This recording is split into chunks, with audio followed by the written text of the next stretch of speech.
Hi guys, welcome back to our channel. Sorry అండి, కొంచెం video పెట్టడానికి లేట్ అయింది.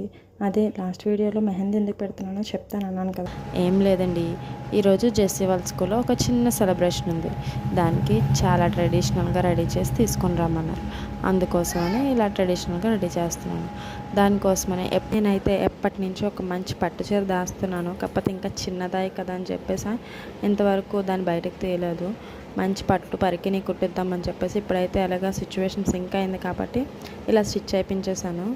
దానికి ఎప్పుడు లేనిది వాళ్ళ డాడీ కూడా వచ్చి తను రెడీ చేయడానికి అయితే చూడండి ఎలా హెల్ప్ చేస్తున్నారో. అదైతే ఇప్పటికీ కూడా ఏడుస్తూనే ఉంది, వద్దు అని చెప్పేసి. ఎప్పుడు ఇలా రెడీ చేసిందే లేదు, ఎప్పుడు జీన్స్ వేసుకుంటూనే ఉంటుంది.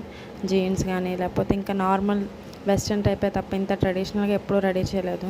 దానికి ఎంత చిరాకు ఉందో, నాకైతే అంత హ్యాపీగా ఉంది. ఎందుకంటే నాకు చాలా బాగా నచ్చింది జెస్సీని ఇలా రెడీ చేయడం. అంటే ఎంత బాగుందంటే ఎంత క్యూట్గా ఉందో మీరే చూడండి. ఇలా రెడీ అవ్వడం కోసం వాళ్ళ డాడీతో ఒక డీల్ కూడా సెట్ చేసుకుంది.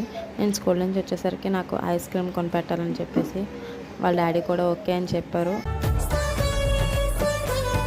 లుక్ నచ్చిందా? నచ్చితే కామెంట్ చేయండి.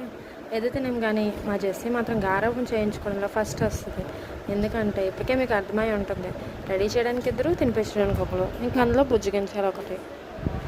అమ్మయ్య, రెడీ అయితే చేసేసాను. మొత్తానికి లుక్ మొత్తం కంప్లీట్ అయింది, అనుకున్నది చేసేసాను. ఇంకా స్కూల్కి వెళ్ళిపోవడమే. పిల్లలు మొత్తం చాలామంది పిల్లలు అయితే నీట్గా రెడీ అయ్యి వచ్చారు. మన జెస్సీ పర్ఫార్మెన్స్ కూడా వచ్చింది, చాలా బాగా చేసింది. యాక్టివ్గానే ఉంది. ఇంటి దగ్గర ఏడ్చింది కదా, అలాగే డిసప్పాయింట్ చేస్తుందేమో అనుకున్నాను. ఫుల్ వీడియో అనేది నెక్స్ట్ పెడతాను. ఇంకా చాలా ప్రోగ్రామ్స్ అయితే చేశారు. జెస్సీ కూడా చాలా ఎంజాయ్ చేసింది. ఈరోజు ఈ డే అనేది అయితే ఇలా కంప్లీట్ అయింది. అండ్ కామెంట్ చేయండి ఎలా ఉందో.